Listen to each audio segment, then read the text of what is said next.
Hello there. तो आज हम कंटिन्यू करेंगे एरोडायनामिक्स की सीरीज़ को। This part 15। लास्ट हम लोगों ने बात की थी कि यार विस्कोसिटी कहाँ से आती है। आज हम फाइनाइट विंग इफेक्ट्स को पढ़ेंगे। तो बेसिकली फाइनाइट विंग हमारा मतलब क्या है? फाइनाइट विंग से देखो एक्चुअल सीन क्या है ना, अब तक हम बात कर रहे थे आइडियल सिचुएशन की। इसके अंदर हम लोग एक एयरफॉइल शेप के ऊपर बात कर रहे थे जो कि 2 डायमेंशन के ऊपर काम करती है। जबकि रियल लाइफ में क्या होता है, रियल लाइफ में हमारे यहाँ पर एक विंग होता है जो कि 3D में होता है, और विंग जो है चेंज होता है समय के साथ। फॉर एग्जाम्पल हम उसका ना कहीं पर हम उसकी चौड़ाई अलग रख देते हैं, कहीं हम उसकी हाइट अलग रख देते हैं, कहीं उसका एंगल अलग रख देते हैं। कभी उसको पीछे को मोड़ते हैं, कभी आगे को मोड़ते हैं, कभी ऊपर को मोड़ते हैं। तो इसके हिसाब से ना वो चेंज होता है। जबकि हमारी जो एयरफॉल होती है ना, उसकी तो हम अब तक कर रहे थे क्या, हम सिर्फ शेप के ऊपर बात कर रहे थे। हम एंगल्स के ऊपर बात ही नहीं करते क्या कैसा हो अगर यहाँ पर ना हमारी बेसिकली यहाँ पर ये एयरफॉल कुछ ऐसी हो, थोड़ी देर बाद ये एयरफॉल थोड़ी सी ऐसे ऐसे हो जाए ऊपर की साइड को। हम इस पे बात ही नहीं कर रहे थे इस चीज़ों के ऊपर। तो हम आज इसके इफेक्ट्स को देखेंगे। तो अब हम इसे फाइनाइट विंग बोल क्यों रहे हैं? देखो फाइनाइट विंग होगा और एक होगा इनफाइनाइट विंग। इनफाइनाइट विंग से हमारा मतलब क्या है? इनफाइनाइट विंग का मतलब है कि हम ना उसकी स्पैन के बारे में, उसकी लेंथ के बारे में कुछ कह ही नहीं सकते। यानी कि कोई भी चेंज अगर उसमें आ रहा होगा ना, तो किस लेंथ के बारे में बता ही नहीं सकते। इसीलिए हम लोग ना पहले जितनी भी उसके ऊपर बात कर रहे थे, हम लोग उस सिचुएशन में थे, हम उसे बोलते थे इनफाइनाइट विंग्स। इनफाइनाइट विंग्स का मतलब ये इतनी दूर जाके कहीं ख़त्म हो रहे होंगे कि हमारा जो एक 2D शेप है ना, वो मेंटेन रहेगी जहाँ तक हम चाहते हैं। वहाँ तक ना हमारी 2D शेप वही रहने वाली है, उसका एंगल वगैरह कुछ भी चेंज नहीं होगा, क्योंकि जो भी चेंज होगा ना वो कहीं किसी अननोन जगह पे जाके चेंज, किसी अननोन लेंथ पे जाके चेंज हो रहा होगा। जबकि रियल लाइफ में इनफाइनाइट विंग एग्जिस्ट नहीं करता है, फाइनाइट विंग्स एग्जिस्ट करते हैं। यानी कि उनका जो भी चेंज होगा वो एक कुछ दूरी पे आ जाएगा। तो आज हम उसी के ऊपर बात करने वाले हैं। देखो सबसे पहले हम एग्जांपल लेते हैं NaCl4412। ये एक फॉइल है। इस फॉइल का ना कुछ कुछ इस प्रकार का हमें ग्राफ देखने को मिलता है। जो हम मतलब उसका ना प्लॉट करते हैं तो हमें कुछ इस प्रकार के रिलेशंस देखने को मिलते हैं, coefficient of lift and coefficient of drag के with respect to the angle of attack. पर वहीं पर अगर हम लोग चले जाएं किसकी तरफ, 3D की तरफ, 3D में जाते ही क्या होगा कि हमारे जो कोफिशिएंट ऑफ ड्रैग लिफ्ट आने चाहिए ना किसी एक पर्टिकुलर एंगल पर, वो नहीं आएँगे। रीज़न इज़ क्या, जो हमारी जो कोएफ़िशिएंट ऑफ लिफ्ट होती है ना, वो होती है पर यूनिट स्पैन के हिसाब से। उसमें लिफ्ट ही हमारे पर यूनिट स्पैन पे होती है। पर एक्चुअल जब हम रियल लाइफ़ में जाते हैं तो हम लिफ्ट पर यूनिट स्पैन को निकाल नहीं सकते। तो हम नॉर्मल लिफ्ट, टोटल लिफ्ट को रखते हैं और साथ में हम लोग क्या करते हैं, हम स्पैन से डिवाइड करते हैं। और क्योंकि यहाँ पर ना हमारी स्पैन हमेशा चेंज होती रहती है, मतलब अलग स्पैन स्पैन के हिसाब से ना चीज़ें चेंज होती हैं। तो अलग प्रकार की लिफ्ट हमें देखने को मिलती है। तो ये दोनों ना एक नहीं है, ये दोनों सेम नहीं हो सकते अगर हम एक फाइनाइट विंग की बात कर रहे हैं, यानी कि हम आइडियल सिचुएशन से अलग जा चुके हों, तो ये चीज़ सेम नहीं होती है। रीज़न क्या है इसका? वेल इसका सिंपल सा एक रीज़न है। होता क्या है ना कि हमारे जब हम जैसे-जैसे हमारी विंग खत्म होती है ना, टिप के पास आते हैं, तो हमारा ना फ्लो मिक्स होना स्टार्ट कर देता है। ऊपर अलग प्रेशर होता है, नीचे अलग प्रेशर, इसके कारण हमारी क्या होती है, लिफ्ट जनरेट होती है। पर यहाँ पर ना वो मिक्स होना स्टार्ट हो जाता है। इसके मिक्स होने से होता क्या है ना कि एक अलग प्रकार की डाउनवर्ड साइड में वेलोसिटी जो है हमारे यहाँ पर डेवलप हो जाती है। जिससे क्या होता है कि हमारी ओवरऑल प्रेशर डिफरेंस में भी चेंज आता है, लिफ्ट में चेंज आता है। इसके अलावा हमारे जो कंट्रोल्स हैं उनके अंदर भी चेंज आता है, मतलब फ्लाइट जो है रोल कर सकती है, क्योंकि इस साइड पे एकदम अलग प्रकार की एक वेलोसिटी डेवलप हो गई है। तो हम इसको थोड़ा और डिटेल में समझते हैं कि आप देख सकते हैं कि हम ना एक सेक्शन कंसीडर करते हैं near the tip of the wing. हम विंग के टिप के पास एक सेक्शन को कंसीडर करते हैं। यहाँ पर हमारे देख सकते हो कि टिप वॉर्टेक्स जनरेट हो चुका है, और यहाँ पर ना हमारी ये मिक्स हो रही है अब आपस में फ्लो। हम इसके पास का एक सेक्शन ले लेते हैं, तो ये है हमारा वो सेक्शन। आप इसमें देख पा रहे होंगे ये हमारा सेक्शन है, ये हमारा एंगल ऑफ अटैक है। इस साइड से हमारी बेसिकली फ्री स्ट्रीम की वो आ रही है वेलोसिटी। तो अब सीन हो क्या रहा है, अगर हम यहाँ पर देखें ना अपने टिप के पास, तो यहाँ पर आप देख सकते हो कि कैसे मिक्स हो रही है, और यहाँ पर ना नीचे की साइड में एक वेलोसिटी डेवलप हो रही है, जो कि इसे हम बोलते हैं इंड्यूस्ड वेलोसिटी। तो अब सीन क्या है ना, यहाँ पर आप देख सकते हो ये हमारी बेसिकली इस डायरेक्शन में है हमारी फ्री स्ट्रीम की वेलोसिटी, और नीचे की डायरेक्शन में हमारा थोड़ा इंड्यूस्ड वेलोसिटी। इन दोनों को अगर हम ना आपस में जोड़ दें तो हमें एक बेसिकली रिजल्टेंट वेलोसिटी आएगी, और रिजल्टेंट वेलोसिटी किसी एंगल अल्फा आई के ऊपर आ रही होगी। इससे हुआ क्या, इससे ना हमारी ओवरऑल जो बेसिकली अटैक ऑफ एंगल था वो डिक्रीज हो गया। देखो अटैक ऑफ एंगल होता क्या है? अटैक ऑफ एंगल वो होता है जो हमारे कोल्ड और हमारी जो वेलोसिटी होती है ना हवा की, हमारे फ्लूइड की वेलोसिटी, उसके बीच में जो एंगल उसको हम बोलते हैं अटैक ऑफ एंगल। तो अब सीन क्या है ना कि हमारा अल्फा के कारण हमारी वेलोसिटी थोड़ी नीचे की तरफ जा चुकी है।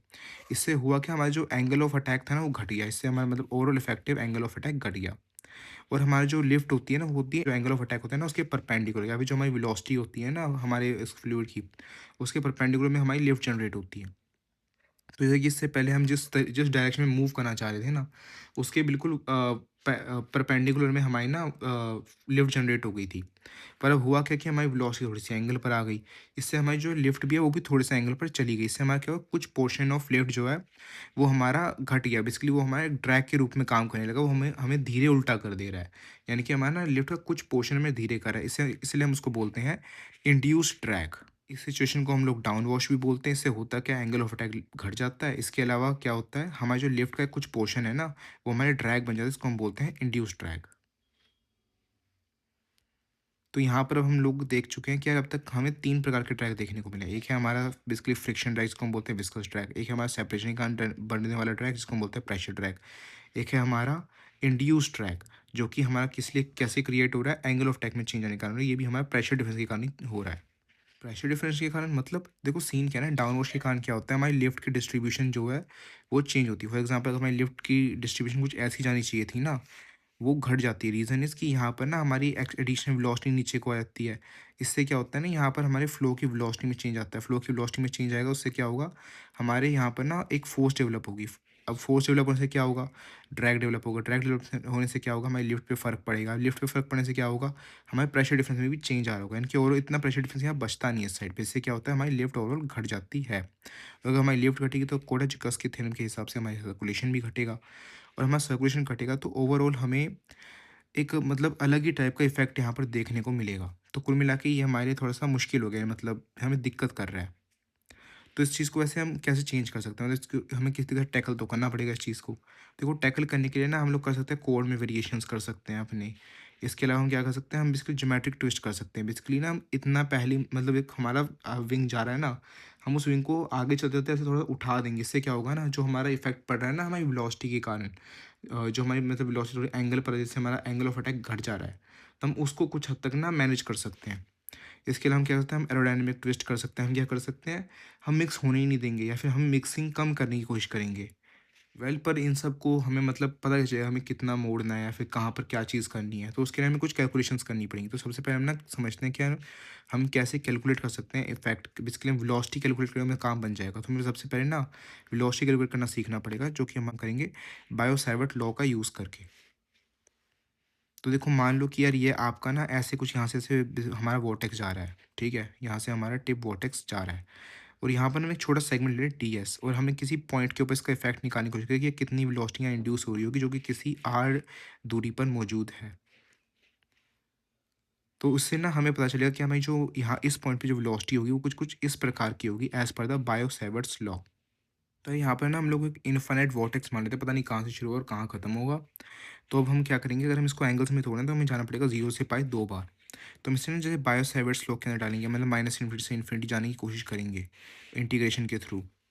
तो यहाँ पर देखिए कुछ क्रॉस प्रोडक्ट है और थोड़ी सी मैनिपुलेशन आपको करनी पड़ेंगे कि आप यहाँ पर एक ट्राइंगल कंसीडर कीजिए, फिर यहाँ से साइन थीटास को निकालिए बेसिकली इनके रिस्पेक्ट में, और इन्हें निकालने के बाद में यहाँ पर ना उनको पुट करके देखिए और अपने जो माइनस इन्फिनिटी और इन्फिनिटी है ना उनको एंगल्स में कन्वर्ट कीजिए 0 से पाई जैसे कि, और फिर उसका इफेक्ट निकालने की कोशिश कीजिए। जब आप उसका ओवरऑल इफेक्ट निकालेंगे तो आपको एक फाइनल फॉर्मूला मिलेगा जो कि किसी इनफाइनाइट वॉर्टेक्स के लिए बनाया गया होगा किसी पॉइंट पी पर। तो देखो जो मैं मतलब है ना, सिर्फ 0 से इन्फिनिटी है कि हमें पता है कि कहाँ पर हमारा वॉर्टेक्स जनरेट हुआ। हमें बस ये नहीं पता कहाँ जाके खत्म होगा, पर हमें जनरेशन पॉइंट तो पता है। तो हम ना थोड़ा-सा बस अपने लिमिट्स को एडजस्ट कर देंगे। अब हमें कहाँ से कहाँ जाना होगा, हमें पाई से पाई बाय 2 तक जाना होगा। सॉरी, पाई बाय 2 से पाई तक जाना होगा। My bad. जो ये हम अब तक कर रहे थे कि यार हम ये कैलकुलेशन कर रहे हैं, इसके ना कुछ रूल्स हैं। अगर हम ये नहीं यूज़ करेंगे ना या फिर ये अगर एप्लीकेबल नहीं होंगे, तो ये कैलकुलेशन बेकार है। तो अब देखो वैसे तो ये रूल्स लगभग हर सिनेरियो में काम कर जाते हैं, इसलिए वैसे तो एक थ्योरम है, पर मैं रूल्स बोल सकते हैं क्योंकि ये लगभग हर सिनेरियो में अब तक तो काम कर रहे हैं। इसको हम बोलते हैं हेल्महोल्ट्ज़ वॉर्टेक्स थ्योरम। तो देखो सबसे पहले इसका नियम क्या आता है कि जो हमारी स्ट्रेंथ होती है ना वोर्टेक्स की, वो लेंथ के साथ चेंज नहीं करती। यानी कि यहाँ पर कुछ होगी, यहाँ कुछ होगी, ऐसा नहीं होगा। यहाँ जितनी थी उतनी यहाँ पर भी होगी। अनंत काल तक उतनी ही रहेगी, चेंज नहीं होगी। अगला है कि हमारे जो वोर्टेक्स होते हैं ना, वो बेसिकली से अचानक से रास्ते में चलते कहीं भी ख़त्म नहीं हो सकते। अब ऑब्वियसली अगर इनकी स्ट्रेंथ घट नहीं रही है तो ख़त्म भी नहीं होंगे।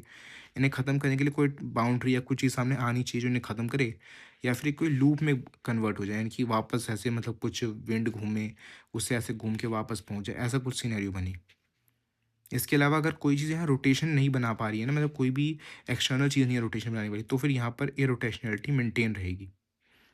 अब बात आती है हम इस चीज़ का यूज़ क्या करते हैं। देखो सबसे पहले आपको ना वेलोसिटी मिल गई, तो आपको निकालना होगा आपका इंड्यूस्ड ड्रैग कितना है, फिर आपको निकालना होगा ओवरऑल लिफ्ट कितनी है। उसके बाद में आपको लिफ्ट का डिस्ट्रीब्यूशन कैलकुलेट करना होगा।